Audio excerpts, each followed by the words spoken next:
Boa noite, eu sou o Johan Corrêa Schneider do Liberato.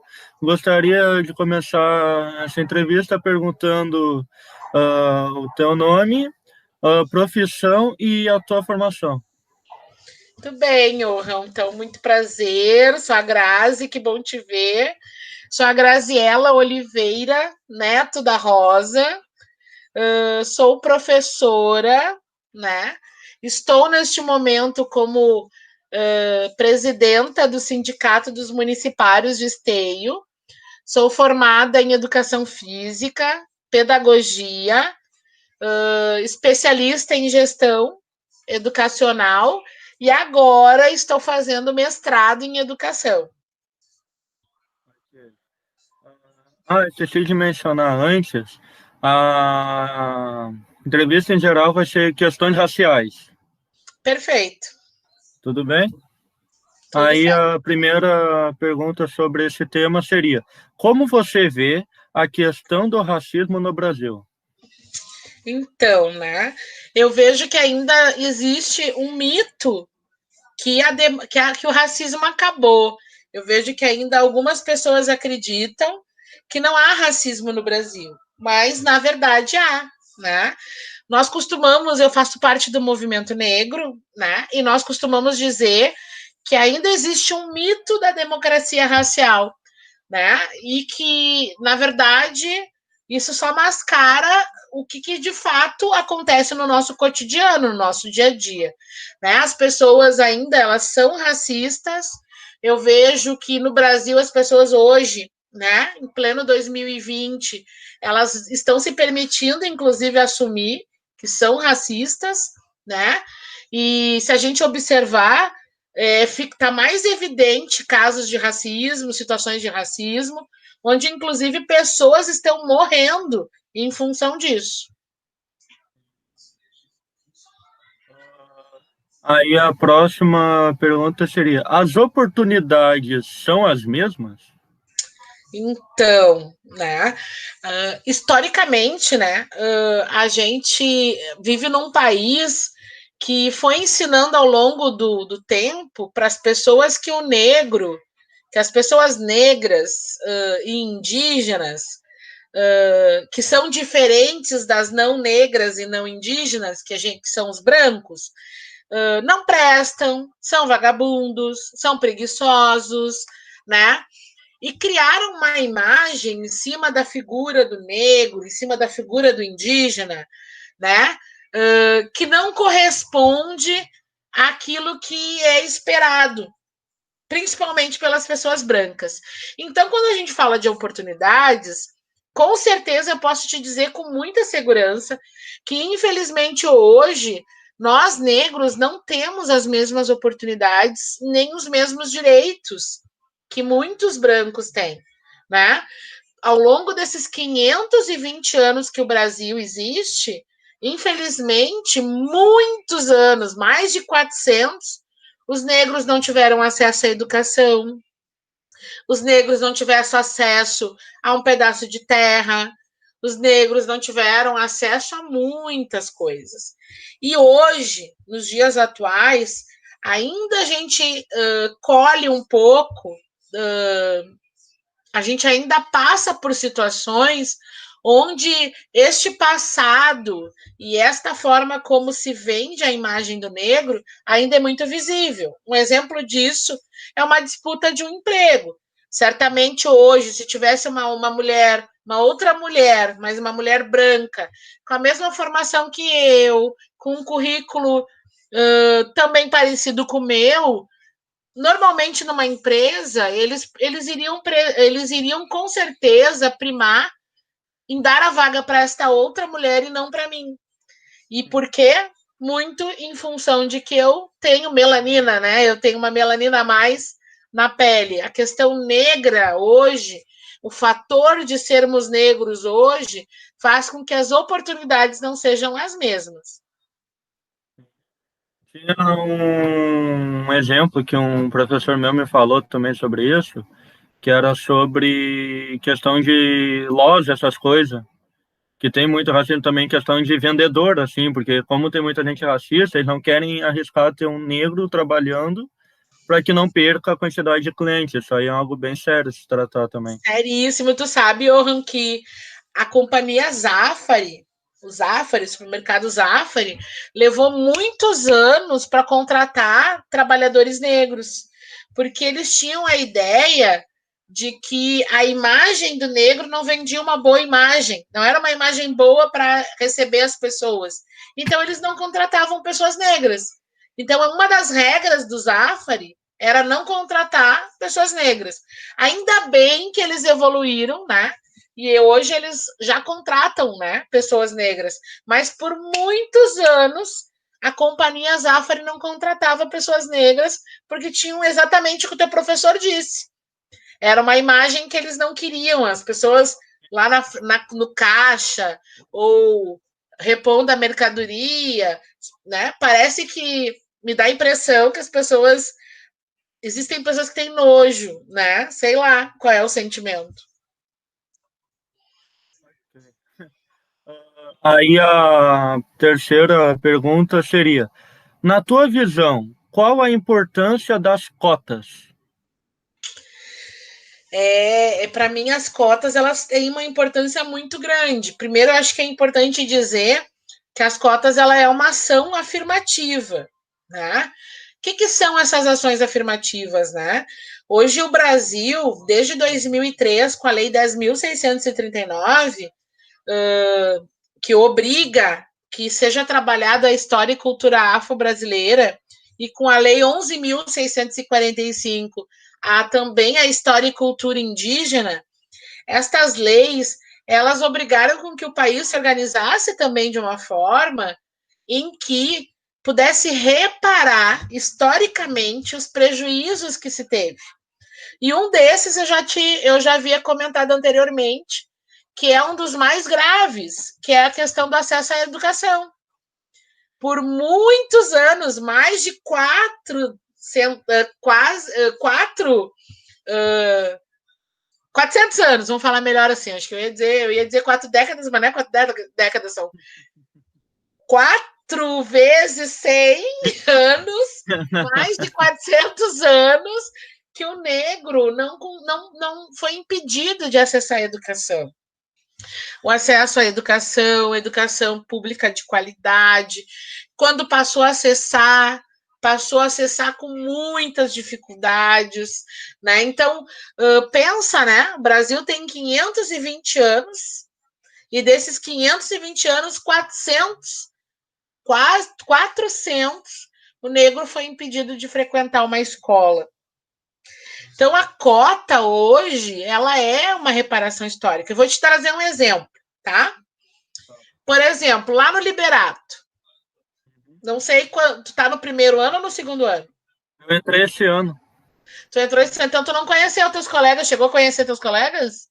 Eu conheci alguns, assim, eu converso eles até agora no WhatsApp. Perfeito. Quando tu olha para tua turma, quantos negros tu tem de colegas? Ah, na minha turma em Na específico, tua turma. não tem nenhum. Quantos alunos vocês são? 30, 40, perto assim. Tem alguma coisa errada aí, né? Tu não acha? Tem. Porque negros eles existem. E eu vou dizer para vocês, os negros hoje no Brasil são a maioria. Hoje nós somos mais de 50 e dá quase 54% da população. Nós somos a maioria da população, mas nós não somos a maioria em vários espaços. Um exemplo na tua sala de aula. Quantos professores negros tu tem no Liberato? Ah, isso eu não sei de cabeça, mas eu acho que nenhum. Tu entendeu? Então é isso. As cotas são importantes porque os negros ainda não chegaram nos espaços que deveriam chegar, como qualquer outra pessoa. Né? Não, os negros não são a maioria dentro das escolas, os negros não são a maioria num congresso nacional, os negros não são a maioria como médicos, como advogados, como engenheiros, como professores. Então, as cotas elas são essenciais, porque precisamos reparar isso. Lembra das oportunidades que tu me perguntou lá no início? A questão da educação é uma delas. Muitas vezes os negros não conseguem ter a oportunidade de estudo. E as cotas, ela não é esmola. Tem pessoas que acham que os negros se beneficiam das cotas como se fosse uma esmola, e não é. As cotas, todo qualquer aluno vai fazer o vestibular igual, vai fazer o processo de seleção igual. O que difere é que uma porcentagem daquelas vagas vão estar reservadas para garantir que negros possam acessar a universidade. Né? Eu hoje estou na URGS, eu estou fazendo meu mestrado na URGS, e eu sou cotista. Eu entrei pelas cotas do mestrado. Se não fosse as cotas, eu não sei se eu teria conseguido acessar o mestrado. Olha que legal. Eu tenho a oportunidade de estar fazendo mestrado e eu acessei através das cotas. Né? Eu não sei se em outro momento, numa outra situação, eu teria acessado a URGS através do processo seletivo universal. Então, é a oportunidade que nós temos de estudar. Isso não me faz ser menos, muito pelo contrário, me faz muito, me torna muito pelo contrário com um compromisso de mostrar que sou capaz, que tenho capacidade, que sou uma pessoa inteligente, né? Enfim, então as cotas elas são para mim hoje essenciais. Agora tem uma coisa, eu sonho que um dia a gente não precise mais das cotas. Elas não, eu não espero que as cotas sejam eternas. Eu espero que um dia não seja mais necessário a gente tê-las.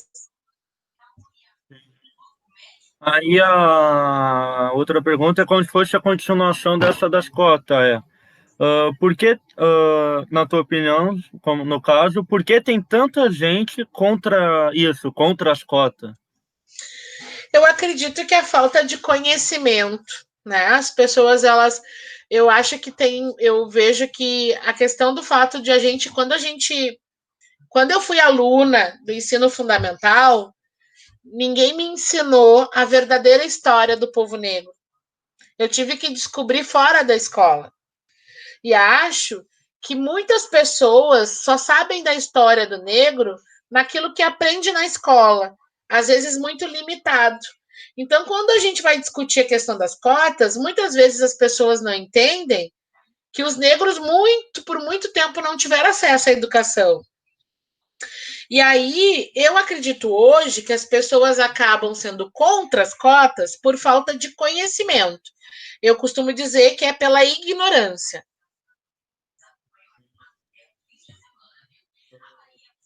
Aí eu vou perguntar, mas essa aqui eu acredito que tu já tenha respondido antes.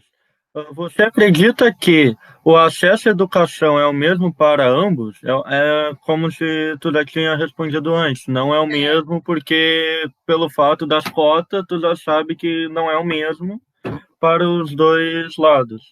Aí, Exato. então, a outra seria como você vê o racismo estrutural? Então, eu acho que tudo isso que tu já me perguntou é consequência disso, do racismo que se estruturou ao longo do processo histórico, né? Acho que é bastante importante, né? Uma das coisas que eu acho que é importante que ajuda a gente ter o entendimento de que as leis no Brasil, desde que a gente conhece o Brasil por Brasil, elas nunca favoreceram efetivamente a população negra. Elas sempre oprimiram a população negra. Né? Elas nunca contribuíram para que os povos, né, indígenas e a população negra se sentissem brasileiros, se sentissem pertencentes a esse país. Sempre foram leis que foram nos trazendo, foram nos boicotando, foram nos excluindo. Pensa, como é que a gente abre um livro de história e lê lá dizendo que Pedro Álvares Cabral descobriu o Brasil? Quem descobriu o Brasil não foi ele. Ele invadiu o Brasil, porque o Brasil já tinha os indígenas que moravam aqui, né? Então a gente ainda escuta até hoje reproduções históricas que estruturam esse racismo. Então o racismo estrutural hoje ele está embasado nesta reprodução histórica, né? Em que infelizmente está nas estruturas, tá? Enraizado nas estruturas, onde inclusive a própria lei, né, sempre esteve a favor do branco, nunca do negro, nunca do indígena, né? Enfim. E agora, você teria algum conselho para que acabasse com o racismo de uma vez por todas? Assim, um conselho que acabaria com o racismo, assim. Ai, pois é, deixa eu pensar. Eu sempre digo, Martin Luther King sempre diz que as pessoas não nasceram odiando as pessoas, né? Assim como a gente ensina para as pessoas, né, a odiarem outras pessoas, a gente também tem a capacidade de ensinar as pessoas a amar outras pessoas. E acho que uma das coisas que um dos conselhos que eu daria, né, é nós lembrarmos, né, que somos todos seres humanos, né, que somos humanos, que o nosso sangue corre nas nossas veias, que não vai ser uma melanina mais ou uma melanina menos que vai fazer diferença nas nossas vidas, né? Nós precisamos respeitar, né, uns aos outros e lembrar principalmente que cada um tem o seu jeito e o seu modo de viver. Acho que o racismo estrutural, o racismo institucional, ele só vai acabar quando a sociedade entender que nós precisamos não só ser contra o racismo, nós temos que ser antirracista, nós precisamos combater o racismo. A gente não pode se calar quando testemunhar uma cena de preconceito, nós precisamos estar de mãos dadas juntos e mostrar para os outros que nós precisamos sermos juntos, que ninguém é nada sozinho. Então, o meu conselho hoje seria como professora que sou, de desconstruir tudo que a gente aprendeu e construir e reconstruir. Construir não dá porque já está construído, mas reconstruir, né? Novos modos, uma nova forma de respeitar o outro, né? Lembrar que nós não somos mais escravizados, que nós pertencemos também e temos uma história a ser respeitada. Então, eu acho que seria isso. Eu diria que o amor, o respeito, são um segredo para que o racismo pudesse se acabar no nosso país e no mundo.